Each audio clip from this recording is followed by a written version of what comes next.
Patriots lead a late-game comeback despite losing Drake Maye. We break it all down here on Patscast.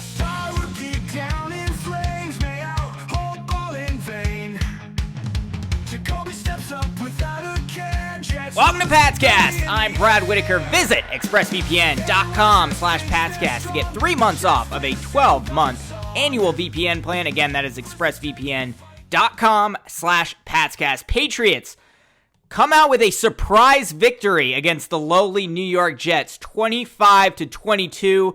Lose Drake Maye early in the game. Jacoby Brissett leads a late game drive, made some plays with his legs, a big throw to Kayshon Boutte to get near the goal line, and with just seconds remaining, the Patriots, after another great play and catch by Kayshon Boutte, pounded in with Ramondre Stevenson to win the game, and were able to hold off the Jets with just a few seconds left on the clock in their final drive. Patriots now have the same record, believe it or not, as the New York Jets. Both teams 2-6 in the AFC East, and look, we know the Jets, they have enough talent on that roster to go to the Super Bowl, and the Patriots now have the same record. So in a moment, I'll get to whether or not this was just a great performance by the Patriots or if the Jets are just the Jets, and that's why the Patriots won. Because there's certainly arguments for both, but very encouraging win considering the adversity that the Patriots faced in this game, the adversity that they faced throughout the last 3 weeks. The headlines coming out of Drake Maye saying his team is soft in a press conference, backtracking a little bit.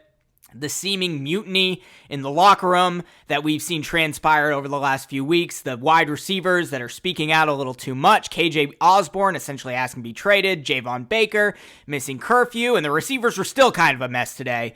But the Patriots managed to get a victory 25-22 against the Jets. Now, the main story, of course, coming out of this game, Drake Maye going out early in the game with a head injury after he leads the Patriots on a first quarter drive, has a great touchdown scrambling with his legs. Maye looked like he was off and running. I think had he stayed in there the rest of the game and you know, his head was in the game the way it should be, Patriots probably could have won this game in a blowout, but really looked like things were going to start going the other way after Drake Maye went into the blue tent and ultimately into the locker room and was ruled out for the rest of the game with a head injury. Didn't get called for unnecessary roughness when he got hit in the back of the head. The refs were really just horrible today, especially in the first half. But, you know, have to give Jacoby Brissett a lot of credit. You know, not the most incredible stat line, 15 of 24, 132 yards passing. Did hold onto the football once way too long for an 11-yard sack. Had, you know, just the 77 QB rating, but didn't turn the ball over as Brissett rarely does, and was able to lead a late-game comeback for the Patriots to improve to 2-6 and really make sure the Jets don't have much of a season and that garbage heap of an organization is going to continue in New York. And look, the Patriots have every excuse in the world, right? They have all the injuries on defense. They lost Drake Maye. A lot of mismatches there with that great receiving core that the Jets have. The Jets have a good offensive line. Patriots were only able to generate pressure on a couple of plays with Aaron Rodgers, solely from Keion White, really, and they still managed to win this game. Have to give Brissett a lot of credit. Give the coaching staff a lot of credit. I didn't think Alex Van Pelt's play calling, as usual, was very creative early in the game, but he managed to make it work when he had Brissett in there. And the Patriots were able to run the football a little bit. Not as much as I would have liked, but they kind of went back to the Cincinnati playbook and then opened up the passing game a little bit for Brissett and had 111 yards rushing on the ground. Of course, 46 of those yards came from Drake Maye. But again, I think a lot of this has to do with the fact the Patriots were facing the New York Jets. We know they fired Robert Saleh a little prematurely this season. They replaced their offensive coordinator. They're still making moves, bringing in Davante Adams, thinking they can turn their season around.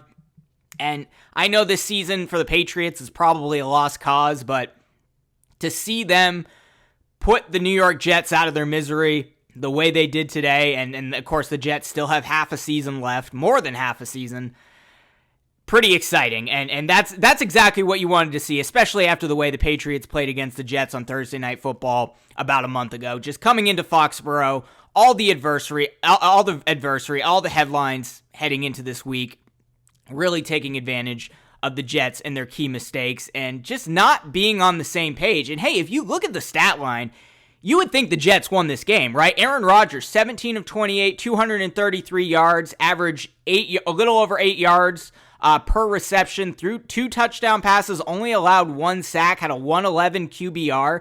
The Jets, they weren't able to run the ball like the last few teams the Patriots faced, but the Patriots still gave up 112 yards rushing on the ground. So you're going to hear all week, I'm sure, how the Patriots' run defense was vastly improved. They were vastly improved from rock bottom where they've been at the last few weeks. Jets still ran the ball well over 100 yards. Aaron Rodgers still near 225 yards passing. All those weapons that they have at receiver, but they just were never on the same page all game long. Bad delay of game penalty early in the game on a 4th and 3 that forced the Jets to punt. They burned all 3 timeouts midway through the first quarter. The Jets did. And then you had at the very end of the game, the Jets had a nice balanced drive to take the lead with just about 2 minutes left against the Patriots, 22-17, and then they had a chance to make it a 7-point lead on the 2-point conversion. And what do? They have a delay of game penalty, and there were a bunch of those all game where the Jets either just barely got the snap off, had to force a timeout, or were flagged for a delay of game. And they're just not on the same page offensively. And having Davante Adams, it certainly helps. And he had a pretty good game, 4 receptions for 54 yards. Really, Garrett Wilson was the guy who had an amazing game. But the Jets had everything going for them, all right? Drake Maye, clearly the best offensive player that the Patriots have out there. They lose him. Jacoby Brissett, a good backup, all right? He did what he needed to do today, but when you have Jacoby Brissett in the game, you have that receiving core that the Jets have, and you have this enormous mismatch now that you have Davante Adams there, which forced the Patriots to put Christian Gonzalez on Davante Adams. So Garrett Wilson went off because he had 5'6", 5'7" Marcus Jones guarding him all game, and Garrett Wilson had an entire head on Jones when they were able to generate a ton of offense that way. We know the Patriots haven't been able to stop the run. The Jets did rush the ball 28 times, but really, they should have rushed the ball 40 times, all right? They were not smart enough to watch the film from the last few weeks and see that, all right, all the Texans did against the Patriots was run the ball. The Jaguars ran the ball 18 straight plays against the Patriots. They were able to control time of possession. They were able to win the game because they controlled the ball on the ground. The Jets just couldn't help themselves. And maybe that's because they have so many good receivers. They have Aaron Rodgers. They have a decent offensive line for the most part, certainly better than the Patriots.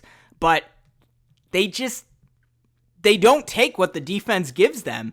And really, all the Jets had to do this game was run the ball. And I think if they had done that and not force Aaron Rodgers to throw the football almost 30 times and rushed it 40 times like the last few teams against the Patriots, they probably would have won this game, 25 to 10 or something like that. Like, it should have been an easy win for the Jets. And I chalk this up mostly to the fact that the Patriots were playing the Jets. Yes, there are a lot of silver linings coming out of this game, and I'd like to think this is more an optimistic Patriots podcast, even though Michael Felger, as I say, is our North Star. We are a podcast that constantly points out the silver linings on this team, and I will be pointing those out in just a moment, but the Jets gifted the Patriots this game. Just their interim coach, just dumb coaching, not taking what the defense gave them. All they had to do was run the ball 40 times this game, and they would have easily won, but they didn't choose to do so, and the Patriots took advantage, and they took advantage late. And I have to say the play calling from Alex Van Pelt, like I said, was not very creative early in the game, but really liked the play calling down the stretch late in the game. And, it's not like things were going amazingly well for the Patriots. I mean, the drops at the receiver position were just absurd. All right, Tyquan Thornton early in the game with Drake Maye still in there. Play action. Drake Maye throws this beautiful bomb on the run, hits Tyquan Thornton right in the chest, and then Kayshon Boutte, bad drop, same drive. Patriots have to punt the football. Should have been, at the very least, a field goal on that drive. Kendrick Bourne had an awful game. Bad drop on third down, forced strong field position for the Jets. Then Kayshon Boutte had a bad drop on a would-be first down. Austin Hooper, there was some contact there, but he missed what I perceived to be a catchable ball in the end zone. And then Kendrick Bourne had another 2 drops from what I wrote down. A catchable ball in the end zone. Patriots had to settle for a field goal there. Last drive, Kendrick Bourne had another drop. And then there was also a play from Demario Douglas, who really didn't do anything this game. 2 catches for just 12 yards. It was a wide throw from Brissett. Really tough play for Demario Douglas to catch that ball, but he didn't even lay out to go after it. So really not a great game from the receiver position. Their best receiver out there, of course, was Hunter Henry, who continues to be arguably the best tight end in the NFL this season. I think he probably is in terms of yards, in terms of catches. Have to look at the stats, but I think Hunter Henry might actually be the best tight end in the league. Kayshon Boutte did lead the team in yards, but like I said, he had a couple drops, it looked like. And then Tyquan Thornton, essentially useless out there. 2 catches for 20 yards. Did make a really good play with his legs late in the game that kept the Patriots in there. Ramondre Stevenson made a really great catch. And wasn't able to do a ton rushing, only averaged about 2.5 yards per carry, but was great as a pass-catching back. Rushed for 48 yards, but he had 2 touchdowns, including the late one that sealed the deal for the Patriots. So, look, is this like a big turnaround? Is this going to save the season for the Patriots? No. I think the Jets are just a garbage heap of an organization, and they will continue to be that way as long as they maintain that same ownership and, give in to the whims of Aaron Rodgers, who has the worst body language of any player in the NFL. You see him rolling his eyes at his second offensive coordinator because he kicked out Nathaniel Hackett, who was one of his best friends, apparently, but now he doesn't like Hackett, and, rolling his eyes at his receivers and the play calling and everything that's going on there. It's just a bad team. It's just a really bad team. They have probably more talent. They're a top 3 NFL team in terms of talent. Should be a top 5 NFL defense. Really were not able to generate a pass rush like you would expect the New York Jets to be able to. Like I said, only 1 sack with Jacoby Brissett in there. There was another sack with Drake Maye. So they did have 2 sacks for 19 yards, but really weren't able to generate much of a pass rush against a battered Patriots offensive line. The Patriots center had a really tough game.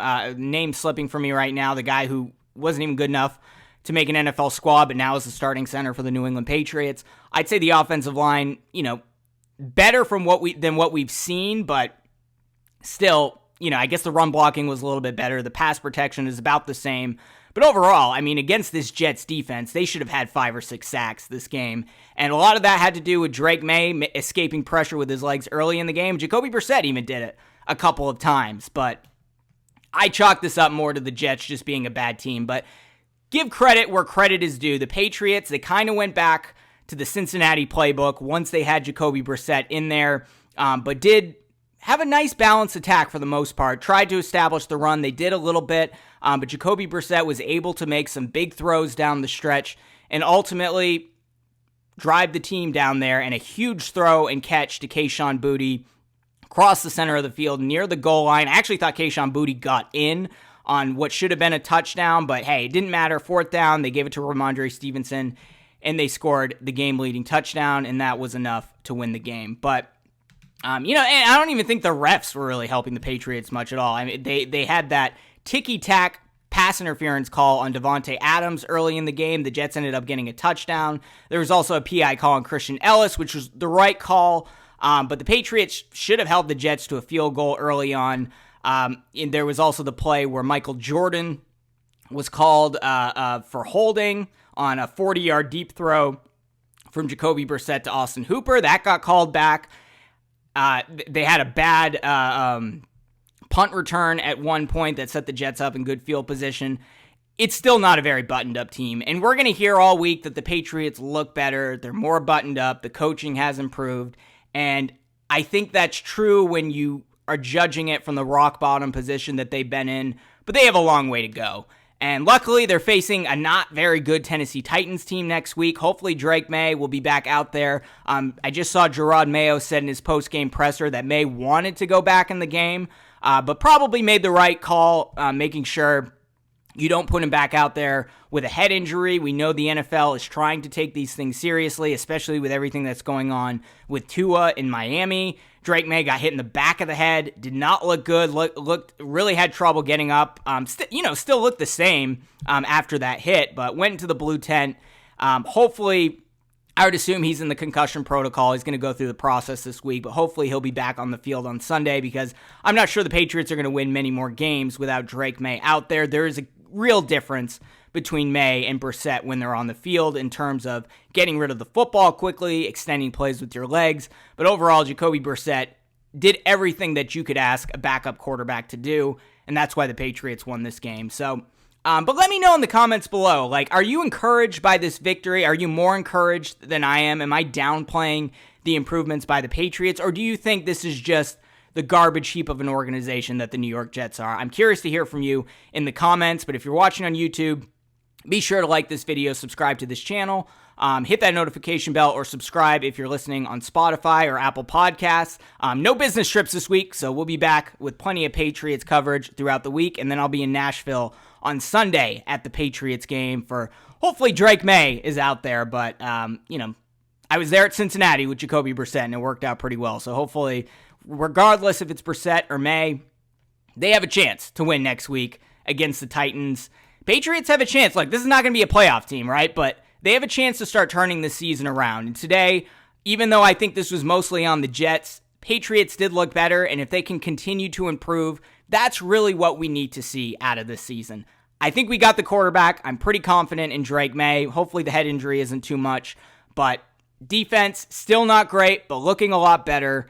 And the offense has improved the most over the last 2 to 3 weeks. So, even with Jacoby Brissett out there. So, I'm encouraged going forward. They got to keep building on this, though, and they can't get too comfortable and expect the teams like the Jets to constantly give them games, gift them games, rather. But either way, great to see the Patriots pick up a home win. They've been struggling at home the last few seasons against their biggest rival. Glad to see it. We'll be back the rest of the week with more New England Patriots coverage.